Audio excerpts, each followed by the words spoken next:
You ask Tiger to solve. This deals with linear equations with one unknown. The final result is w equals 3. Let's solve it step by step. Simplify the expression.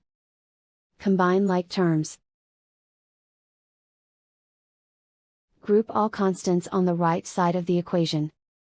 Add 29 to both sides. Simplify the arithmetic.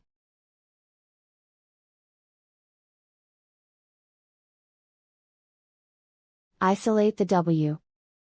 Divide both sides by 35. Simplify the fraction. Find the greatest common factor of the numerator and denominator. Factor out and cancel the greatest common factor.